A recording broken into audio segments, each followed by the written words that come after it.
សម្រាប់ខ្ញុំដែលនឹងក្រងចូលនិវត្តន៍នៅប្រហែលឆ្នាំខាងមុខនេះនៅពេលដែលបានឮដំណឹងហើយក៏បានឃើញព័ត៌មានមួយចំនួនដែលជាការផ្ដួចផ្ដើមរបស់សម្ដេចតេជោលោកប្រមូលយកនិវត្តជនដាក់ចូលជាមួយនឹងសមាគមអតីតយុទ្ធជនអញ្ចឹងសម្រាប់ខ្ញុំគិតថា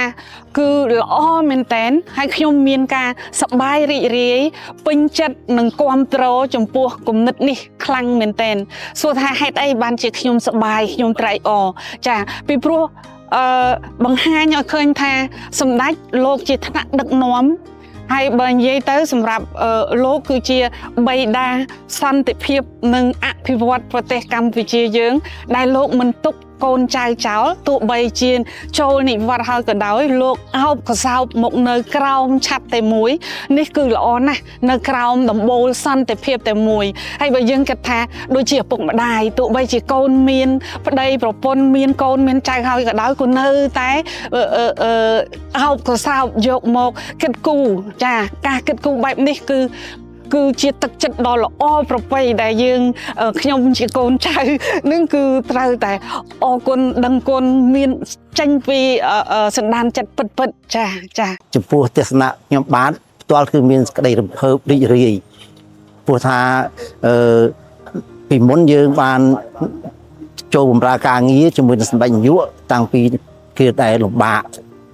តើយើងចូលនិវត្តន៍ហើយសម្ដេចលោកនៅយកចិត្តទុកដាក់និងមន្ត្រីដែលជួយវត្តទាំងអស់ទៀតហើយជាពិសេសលោកជាប្រធានទៀតចូលឲ្យថាយើងខ្ញុំបានដឹងនឹងនេះតែខ្ញុំបាទទស្សនៈផ្ទាល់ខ្លួនគឺមានការរំភើបរីករាយបាទបែរថាលោកនៅជាមេកើជាអ្នកដែលយកចិត្តទុកដាក់និង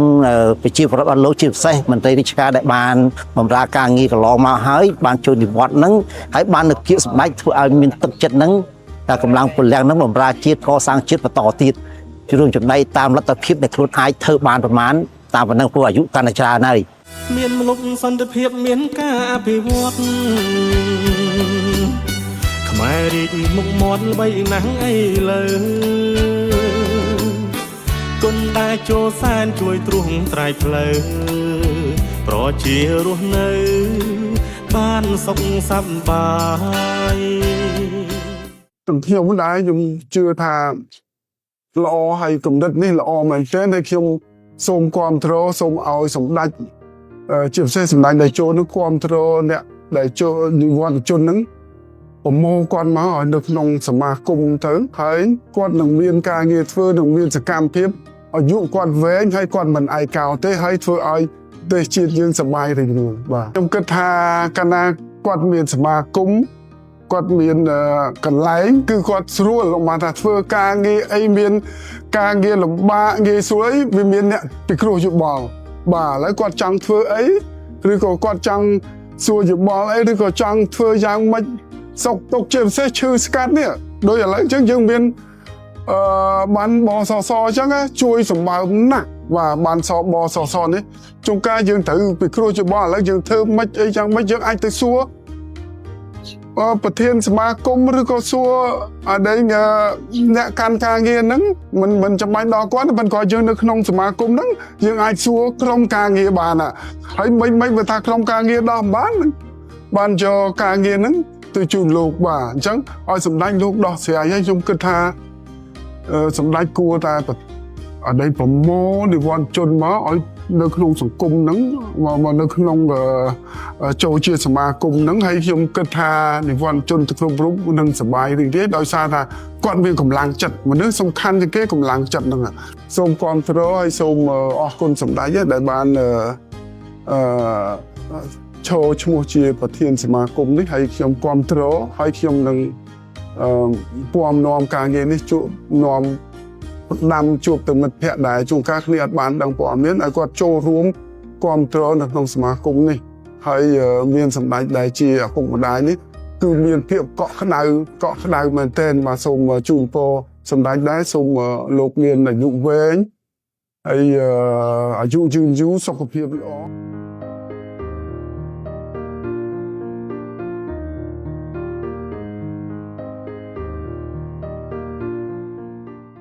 ខ្ញុំមិននឹកស្មានថាសម្ដេចនឹងបានប្រមូលផ្ដុំបានប៉ុណ្នេះគឺពួកខ្ញុំមានសំណាងជាទីបំផុតហើយដែលបានជួបថ្នាក់ដឹកនាំដូចជាសម្ដេច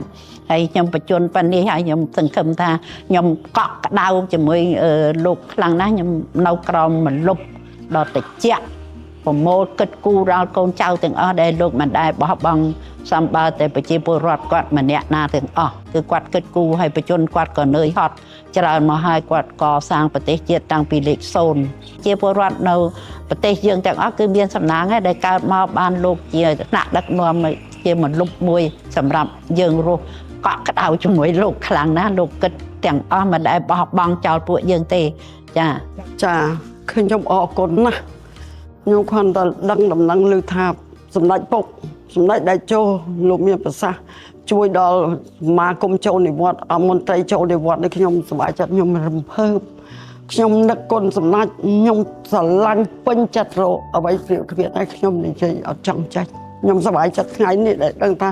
សម្ដេចបានដឹងដំណឹងថាសម្ដេចលោកបានចាប់អារម្មណ៍ជួយអ្នកចូលនិវត្តន៍ណាចាកូនណាចាដូចរូបខ្នងខ្ញុំជាដើមចឹងខ្ញុំរំភើបខ្លាំងណាស់ខ្ញុំអរខ្លាំងណាស់អញ្ចឹងសូមថ្លែងអំណរគុណដល់សម្ដេចពុកសម្ដេចម៉ែសម្ដេចតេជោសម្ដេចបវរលោកជំទាវទាំងអស់ក្នុងជួររាជរដ្ឋាភិបាលខ្ញុំសូមគាំទ្រអស់ពីទឹកចិត្តជីវិតខ្ញុំខ្សាយបើបំរើអរគុណដល់សម្ដេចទាំងស្រុង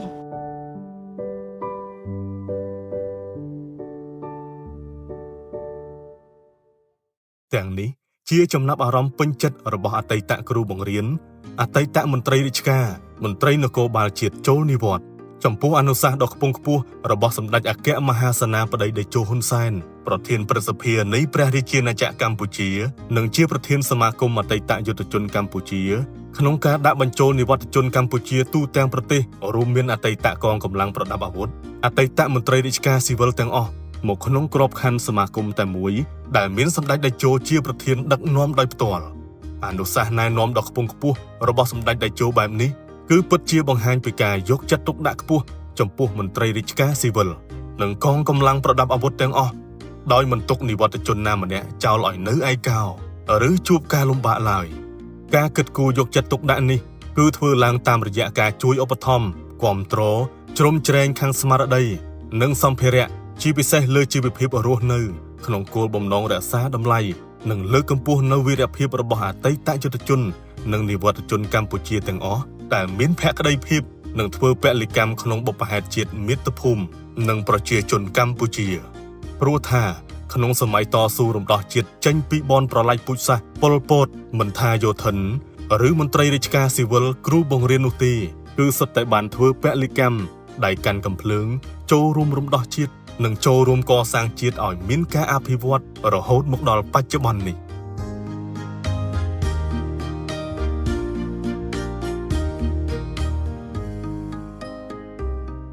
ផែនការគំនិតដូចដើមនិងផែនការរបស់សម្ដេចនេះខ្ញុំ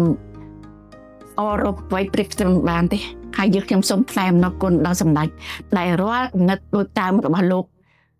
តែងតែជាគំនិតដូចដើមដែលជួយឲ្យប្រជាជនចម្រុងចម្រើន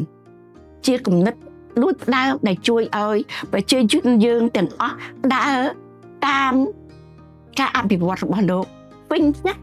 និងគំនិតយុទ្ធសាស្ត្ររបស់លោកចារូបខ្ញុំសប្បាយចិត្តណាស់ចាជាមួយនឹងផែនការនិងគំនិតឧស្សាហ៍របស់លោកចាសូមជូនពរឲ្យសម្ដេចនឹងនៃសម្ដេចបវរចាសូមឲ្យលោកមានសុខភាពល្អបច្ចុប្បន្នវែងយឺនយូរហើយសូមជួយការងារសពបែបយ៉ាងដើម្បីប្រទេសជាតិយើងសូមឲ្យបានចប់ជារៀងរហូតតទៅហើយលោកក៏សូមមានបច្ចុប្បន្នវែងបាននៅគ្រប់គ្រងកូនចៅមានមកលុបដល់តាចាចា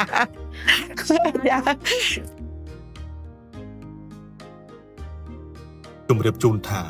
ភ្លាមក្រោយពីទទួលបានអនុសាសន៍ណែនាំដ៏ខ្ពង់ខ្ពស់ពីសម្ដេចតេជោហ៊ុនសែនប្រធានសមាគមអតីតយុទ្ធជនកម្ពុជាឯកឧត្តមគតិសង្ឃៈបណ្ឌិតគុណគឹមទេសរដ្ឋមន្ត្រីអនុប្រធាននិងជាអគ្គលេខាធិការសមាគមអតីតយុទ្ធជនកម្ពុជា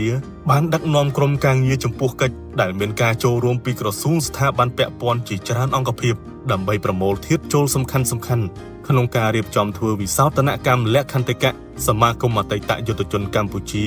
ដែលលក្ខន្តិកៈថ្មីរបស់សមាគមនឹងត្រូវសម្រេចអនុម័តដោយមហាសន្និបាតវិសាមញ្ញតំណាងសមាគមអតីតយុទ្ធជនកម្ពុជាទូទាំងប្រទេសនាថ្ងៃទី29 ខែកញ្ញាឆ្នាំ